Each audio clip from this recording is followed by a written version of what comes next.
ಶ್ರದ್ಧೆ. ಯಾವ ಶ್ರದ್ಧೆ? ಜ್ಞಾನವಿಲ್ಲದ ನಂಬಿಕೆ.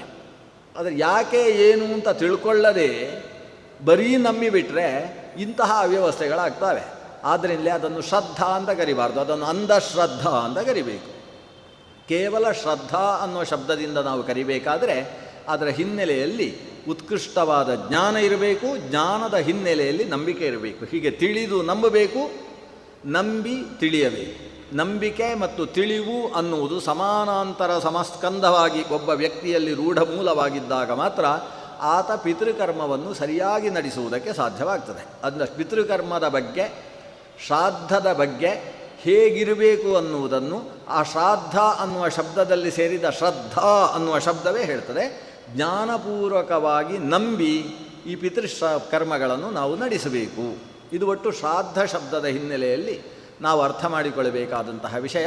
ಜೊತೆಗೆ ಶ್ರಾದ್ದ ಕಲ್ಪ ಅಂದರೆ ಶ್ರದ್ಧೆಯಿಂದ ಪಿತೃಗಳನ್ನು ಉದ್ದೇಶಿಸಿ ಬ್ರಾಹ್ಮಣರ ಮೇಲೆ, ವೇದಜ್ಞರ ಮೇಲೆ ಶ್ರದ್ಧೆ ಇಟ್ಟು ಅವರಿಗೆ ಯಥಾಶಕ್ತಿ ದಾನ ಅನ್ನದಾನಾದಿಗಳನ್ನು ನಡೆಸುವ ವಿಧಾನವನ್ನೇ ನಾವು ಶ್ರಾದ್ದ ಅನ್ನುವ ಶಬ್ದದಿಂದ ಕರೀತಾ ಇದ್ದೇವೆ. ನಾವೀಗ ಶ್ರಾದ್ದಕಲ್ಪಕ್ಕೆ ಪ್ರವೇಶ ಮಾಡುವ. ಇಲ್ಲಿ ಹೋದರೆ ಇವತ್ತು ಬರೀ ಪೀಠಿಕೆ ಆಗಿ ಏನು ಮುಂದಿನ ವಿಷಯ ಅಂತ ಅರ್ಥ ಆಗದೇ ಇರುವ ಸಾಧ್ಯತೆ ಇದೆ. ಅದರಿಂದ ಕಲ್ಪದ ಒಳಗೆ ಪ್ರವೇಶ ಮಾಡುವ. ನಾನಿವತ್ತು ಸೂರ್ಯವಂಶದ ಒಂದು ಪೂರ್ವಪೀಠಿಕೆಯನ್ನು ಕೊಟ್ಟು ವೈವಸ್ವತ ಮನುವಿನ ತನಕದ ಕಥೆ ಹೇಳ್ತೇನೆ. ಆಮೇಲೆ ವೈವಸ್ವತ ಮನುವಿನಿಂದ ಶ್ರಾದ್ದ ದೇವತ್ವ ಅವನಿಗೆ ಹೇಗೆ ಅನ್ನುವುದನ್ನು ನಾಳೆ ದಿವಸ ಗಮನಿಸೋಣ. ಸಾಕ್ಷಾತ್ ನಾರಾಯಣ ತಾನು ಸೃಷ್ಟಿ ಮಾಡೋಣ ಅಂತ ಆಲೋಚನೆ ಮಾಡಿದವ ತನ್ನ ನಾಭಿಯಿಂದ ಚತುರ್ಮುಖ ಬ್ರಹ್ಮನನ್ನು ಸೃಷ್ಟಿಸಿದ. ಚತುರ್ಮುಖ ಬ್ರಹ್ಮ ತಾನು ಮರೀಚಿ, ಅತ್ರಿ ಮೊದಲಾದಂತಹ 9 ಮಕ್ಕಳಿಗೆ ತಂದೆಯಾಗ್ತಾನೆ. ಅದರಲ್ಲಿ ಮರೀಚಿಯಿಂದ ಕಶ್ಯಪ ಆವಿರ್ಭವಿಸ್ತಾನೆ. ಕಶ್ಯಪನ ಮಗ ಸೂರ್ಯ. ಅದರಿಂದ ಸೂರ್ಯವಂಶ ಬರಬೇಕಾದ್ರೆ ಹರಿವಂಶದಿಂದ ಶುರು ಮಾಡಬೇಕು ನಾವು. ಯಾಕೆ ಶ್ರೀಹರಿಯ ವಂಶ ಅಲ್ವಾ. ಈಗ ನೀವು ಯಾವ ವಂಶ ಅಂತ ಕೇಳಿದರೆ ಕೆಲವರು 7 ಗಂಟೆಗೆ ಹೇಳುವವರು ಸೂರ್ಯವಂಶ ಅಂತ ಹೇಳ್ತಾರೆ, 4 ಗಂಟೆಗೆ ಹೇಳುವವರು ಚಂದ್ರವಂಶ ಅಂತ ಹೇಳ್ತಾರೆ. ನಾವು ಚಂದ್ರ ಏನಿದ್ರು ನಮ್ಮ ವಂಶ ಅಂದರೆ ಸೂರ್ಯವಂಶವೋ ಚಂದ್ರವಂಶವೋ ಎರಡು ಒಂದು ಹೇಳ್ತೇವೆ ನಾವು. ಅಲ್ಲ ಬ್ರಾಹ್ಮಣರು ಅಂತಾದರೆ ಭೃಗುವಂಶ, ವಸಿಷ್ಠ ಗೋತ್ರ, ವಿಶ್ವಾಮಿತ್ರ ಗೋತ್ರ ಅಂತ ನಮ್ಮ ವಂಶಗಳನ್ನು ನಾವು ಹೇಳಿಕೊಳ್ತೇವೆ. ಆದರೆ ಸೂರ್ಯನ ಹತ್ರ ಹೋಗಿ ನಿನ್ನ ವಂಶ ಯಾವುದು ಅಂತ ಕೇಳಿದರೆ ಸೂರ್ಯ ಏನು ಹೇಳ್ತಾನೆ? ನಂದು ಹರಿವಂಶ ಅಂತ ಹೇಳ್ತಾನೆ. ಯಾಕಂದರೆ ಶ್ರೀಹರಿಯಿಂದ ಬ್ರಹ್ಮ, ಬ್ರಹ್ಮನಿಂದ ಮರೀಚಿ, ಮರೀಚಿಯಿಂದ ಕಶ್ಯಪ, ಕಶ್ಯಪರಿಗೆ ಅದಿತಿಯಲ್ಲಿ ಮೊದಲ ಆದಿತ್ಯನಾಗಿ ಈ ವಿವಸ್ವಂತ ಅಂದರೆ ಸೂರ್ಯ ಆವಿರ್ಭವಿಸಿದ. ಆದ್ದರಿಂದ ಈ ಪುರಾಣಕ್ಕೆ ಹರಿವಂಶ ಪುರಾಣ ಅಂತ ಹೆಸರು. ಯಾಕೆಂದರೆ ಸೂರ್ಯವಂಶ, ಚಂದ್ರವಂಶ, ಭೃಗುವಂಶಗಳಲ್ಲಿರುವುದು. ಆದರೆ ಸೂರ್ಯ, ಚಂದ್ರ, ಭೃಗು ಮೊದಲಾದ ವಂಶಗಳಿಗೆ ಮೂಲ ಹರಿ ಆದ್ದರಿಂದ ಎಲ್ಲವೂ ಹರಿವಂಶ. ಅದು ಹರಿವಂಶ ಪುರಾಣ ಇಲ್ಲಿ ಇರತಕ್ಕಂಥದ್ದು. ಸೂರ್ಯ ಆವಿರ್ಭವಿಸಿದ್ದಾನೆ. ಸೂರ್ಯನ ಆವಿರ್ಭಾವದಲ್ಲಿ ಒಂದು ಸಮಸ್ಯೆ ಏನು ಅಂದರೆ ಅವನು ಕೆಳಗಿಂದ ಮೇಲಕ್ಕೆ ಎಷ್ಟು ಫೀಟ್ ಇದ್ದಾನೋ ಎಡದಿಂದ ಬಲಕ್ಕೆ ಅಷ್ಟೇ ಫೀಟ್ ಇದ್ದಾನೆ. ಡುಮ್ ಅಂತ ಹೇಳೋದಿಲ್ಲ ಹಾಗೆ. ಅವನು ವೃತ್ತ ಅಂದರೆ ಅವನು ಬಹಳ ದಪ್ಪ. ಈ ಕಾರಣದಿಂದ ಅವನಿಗೆ ಹೆಣ್ಣು ಸಿಗಲಿಲ್ಲ ಅಂತ ಒಂದು ಸಮಸ್ಯೆ. ಈ ಮದುವೆಯ ಸಮಸ್ಯೆ ಮೊದಲು ಸುರಾದದ್ದೇ ಸೂರ್ಯವಂಶದಲ್ಲಿ. ಸೂರ್ಯನಿಗೆ ವಿವಾಹದ ವಯಸ್ಸು ಬಂದರೂ ಕೂಡ ಆತನಿಗೆ ಯೋಗ್ಯವಾದಂತಹ ಕನ್ಯೆ ವಿವಾಹಕ್ಕೆ ಪ್ರಾಪ್ತಿಯಾಗಲಿಲ್ಲ. 3 ಕಾರಣ ಅಂತೆ. 3 ಕಾರಣ ಏನಂದರೆ, ಒಂದು ಸಿಕ್ಕಾಬಟ್ಟೆ ಬ್ಯುಸಿಯಾಗಿದ್ದಾನೆ ಅಂತ ಹೆಣ್ಣು ಕೊಡಲಿಲ್ಲ. ಒಂದು ತಿರುಗಾಟವೇ ತಿರುಗಾಟ, ಕೂತಲ್ಲಿ ಕೂಡುವುದಿಲ್ಲ, ಬ್ಯುಸಿ. 2ನೇ ಕಾರಣ ಸಿಕ್ಕಾಬಟ್ಟೆ ಬಿಸಿ ಆಗಿದ್ದಾನೆ ಅಂತ. ಒಂದು ಇಂಗ್ಲೀಷಿನ ಬಿಸಿ, ಒಂದು ಕನ್ನಡದ ಬಿಸಿ, 2 ಸಿಕ್ಕಾಬಟ್ಟೆ ಬಿಸಿ.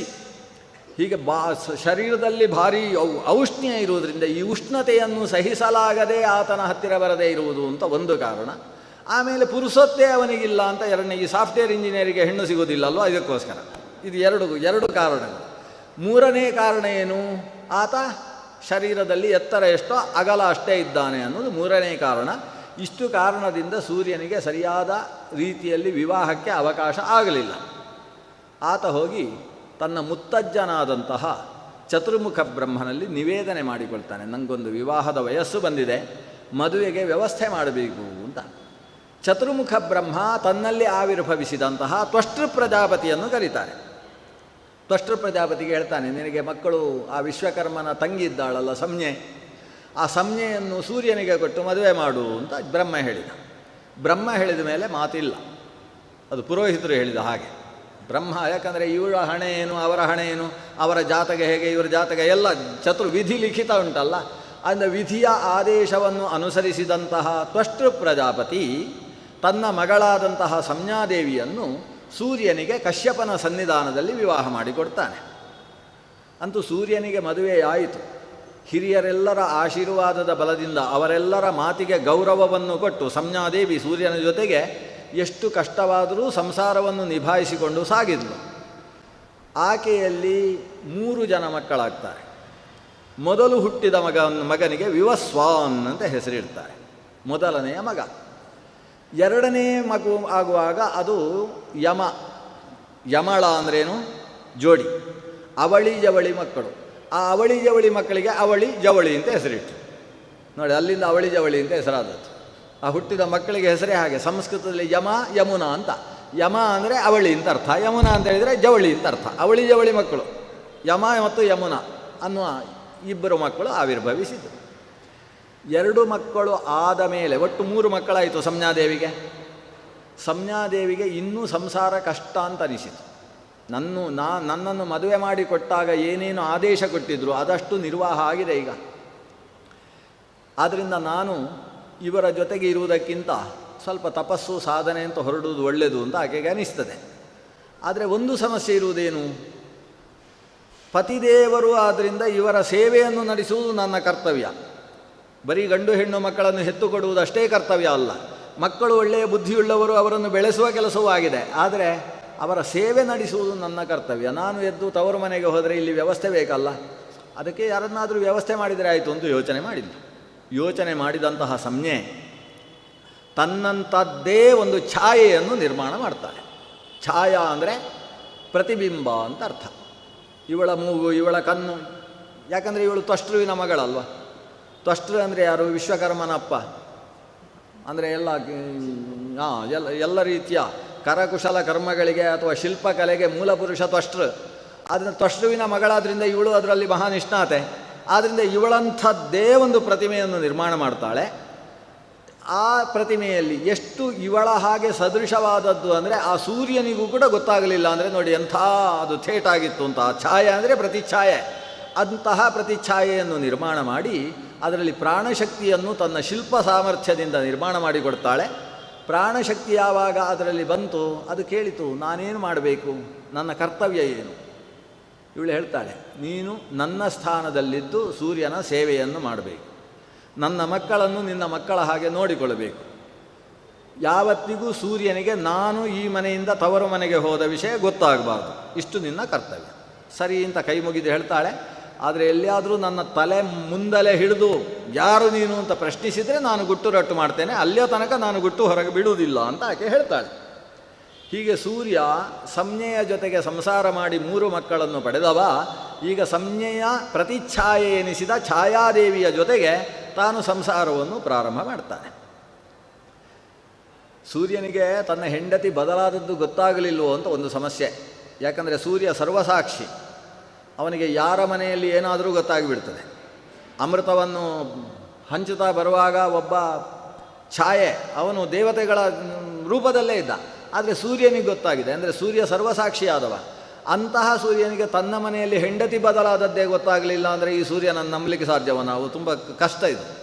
ಅಂದರೆ ಸೂರ್ಯನಿಗೆ ಗೊತ್ತಾಗಲಿಲ್ಲ ಅಂತಲ್ಲ, ಆದರೆ ಕೆಲವೆಲ್ಲ ಮನೆಯಲ್ಲಿ ಆಗುವ ವ್ಯವಹಾರಗಳನ್ನು ಲೋಕಕ್ಕೆ ಪ್ರಸಾರ ಮಾಡಬಾರ್ದು ಅಂತ ತಣ್ಣಗಿದ್ದ ಸೂರ್ಯ. ಕೆಲವೆಲ್ಲ ಗೊತ್ತಾದರೂ ಬಿಟ್ಬಿಟ್ಟ.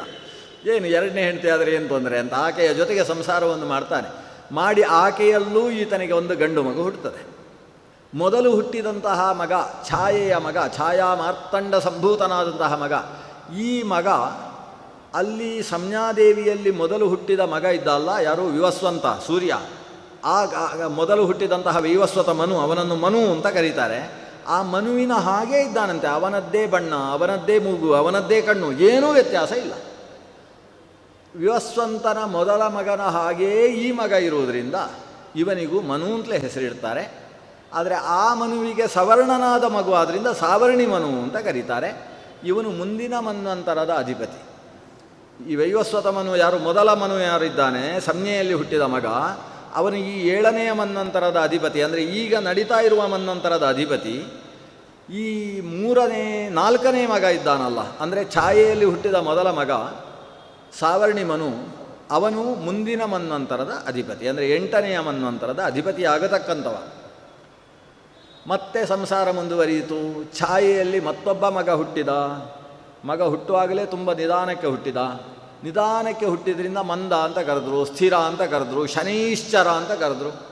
ಶನೈಹಿ ಅಂದರೆ ಮೆಲ್ಲನೆ, ಚರ ಅಂದರೆ ಸಂಚರಿಸುವವ ಅಂತ, ಬಹಳ ನಿಧಾನ ಸಂಚಾರ. ಆತ ಗರ್ಭದಿಂದ ಹುಟ್ಟುವುದಕ್ಕೆ 30 ತಿಂಗಳು ತಗೊಂಡಿದ್ದಾನೆ. ಉಳಿದವರೆಲ್ಲ 9 ತಿಂಗಳು ತಗೊಂಡ್ರೆ ಇವನಿಗೆ 30 ತಿಂಗಳು, ಅಂದರೆ 2.5 ವರ್ಷ. ಸಾಡೆ ಸಾಟ್ ಬಂದದ್ದು ಆ ಕಾರಣದಿಂದಲೇ. ಇನ್ನು 2.5 ವರ್ಷ ಒಂದು ರಾಶಿಯಲ್ಲಿ, ಇನ್ನೊಂದು ರಾಶಿಯಲ್ಲಿ 2.5 ವರ್ಷ, ಮತ್ತೊಂದು ರಾಶಿಯಲ್ಲಿ 2.5 ವರ್ಷ, ಈ ಒಟ್ಟು ಸೇರಿ 7.5 ವರ್ಷ ಒಂದು ರಾಶಿ. ಒಂದು ರಾಶಿಗೆ ಕಿರಿಕಿರಿ ಮಾಡುವವನಾದ್ದರಿಂದ ಶನೈಶ್ಚರನಿಗೆ ಮಂದ. ಅವನು ಎಷ್ಟು ನಿಧಾನ ಸಂಚಾರ. ಈಗ ಸೂರ್ಯ ಒಂದು ರಾಶಿಯಿಂದ ಇನ್ನೊಂದು ರಾಶಿಗೆ ಬರೀ 30 ದಿವಸಗಳಲ್ಲಿ ಸಂಚಾರ ಮಾಡ್ತಾನೆ. ಸಂಕ್ರಮಣ ಅನ್ನೋದು ಬರೀ 30 ದಿವಸಕ್ಕೆ ಸಂಚಾರ ಆಗಿ ಹೋಗ್ತದೆ. ಆದರೆ ಚಂದ್ರ ಅವನು ಬರೀ 2.25 ದಿವಸಕ್ಕೆ ಒಂದು ರಾಶಿಯಿಂದ ಇನ್ನೊಂದು ರಾಶಿಗೆ ಸಂಕ್ರಮಣ ಮಾಡಿಬಿಡ್ತಾನೆ. ಬೃಹಸ್ಪತಿ ಗ್ರಹ ತುಂಬ ನಿಧಾನದವ. ಯಾಕಂದರೆ ಬೃಹಸ್ಪತಿಗೆ ಗುರು ಅಂತ ಹೆಸರು. ಗುರು ಅಂದರೆ ಸಿಕ್ಕಾಬಟ್ಟೆ ಭಾರ, ದೊಡ್ಡ ದೇಹ.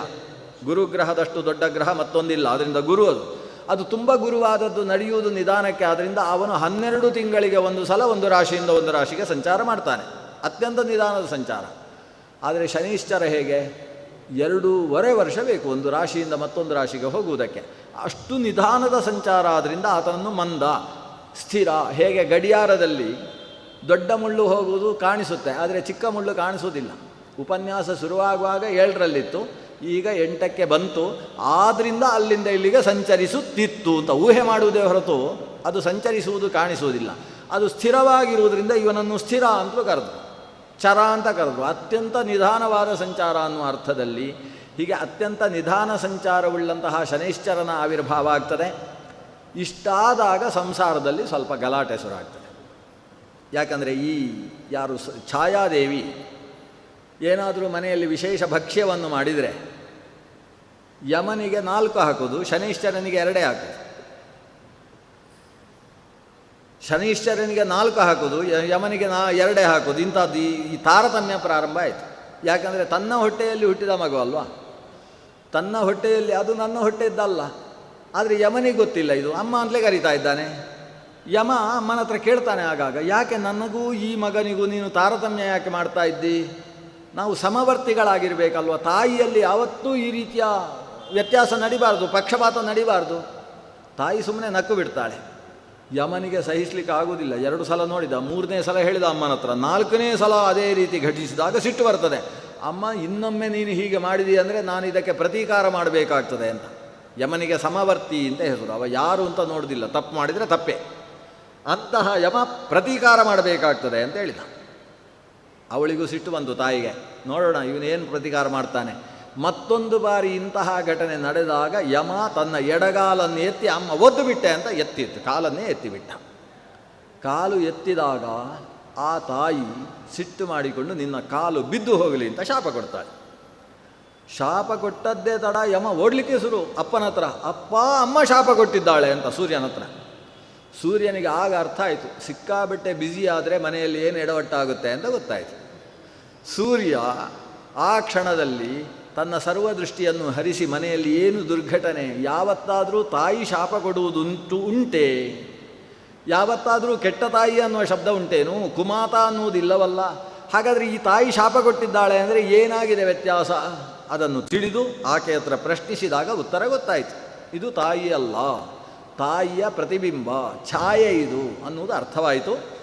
ಆತ ಶನೈಶ್ಚರನಿಗೆ, ಯಮನಿಗೆ ಹೇಳ್ತಾನೆ, ಯಮ, ಅಮ್ಮ ಕೊಟ್ಟ ಶಾಪ ಆದ್ದರಿಂದ ಅದನ್ನು ಅಪ್ಪನೂ ಕೂಡ ಹಿಂದಕ್ಕೆ ತೆಗೆದುಕೊಳ್ಳಿಕ್ಕೆ ಬರುವುದಿಲ್ಲ. ನೀನು ಕಾಲು ಎತ್ತಿದ್ದು ತಪ್ಪು. ಇನ್ನು ಮುಂದೆ ಒಂದೇ ಒಂದು ಅಧರ್ಮ ಮಾಡುವುದಿಲ್ಲ ಅಂತ ಶಪಥ ಮಾಡಿ ಭಗವಂತನನ್ನು ಆರಾಧನೆ ಮಾಡು. ನಿನಗೆ ಹೋದ ಕಾಲು ಮತ್ತೆ ಬರ್ತದೆ. ಹಾಗಾಗಿ ಈಗ ಯಮನಿಗೆ 2ನೇ ಕಾಲು ಇರುವುದು. ಮೊದಲನೇ ಕಾಲು ಗೆದ್ದಲು ತಿಂದು ಹೋಗಿ ಆಮೇಲೆ ಮತ್ತೆ ಕಾಲು ಹುಟ್ಟಿತು. ಅವತ್ತಿನಿಂದ ಆತ ಧರ್ಮರಾಜನಾದ. ಮುಂದಕ್ಕೆ ಯಾವ ಅಧರ್ಮವನ್ನು ನಾನು ಮಾಡುವುದಿಲ್ಲ ಅಂತ ಸಂಕಲ್ಪಿಸಿ ಧರ್ಮರಾಜನಾದ ಅನ್ನುವುದು ಯಮನ ಇತಿಹಾಸ. ಯಮನ ಇತಿಹಾಸದ ಜೊತೆಗೆ ಇವತ್ತಿನ ಅನುಸಂಧಾನವನ್ನು ಸಂಹಾರ ಮಾಡೋಣ. ನಾಳೆ ನಾವು ಮುಂದೆ ಅಶ್ವಿನಿ ದೇವತೆಗಳ ಆವಿರ್ಭಾವ ಮತ್ತು ಸೂರ್ಯ ಮತ್ತು ಛಾಯೆ ಸಂಜ್ಞೆ ಇವರ ಮತ್ತೆ ಪುನಃ ಏಕೀಕರಣ ಹೇಗಾಯಿತು ಅನ್ನುವ ಚಿಂತನೆಯ ಜೊತೆಗೆ ಶ್ರಾದ್ದ ದೇವತ್ವದ ಚಿಂತನೆ ನಾಳೆ ಮತ್ತೆ ಸೇರಿದಾಗ ಅನುಸಂಧಾನ ಮಾಡೋಣ. ಶ್ರೀಕೃಷ್ಣಾರ್ಪಣಮಸ್ತು.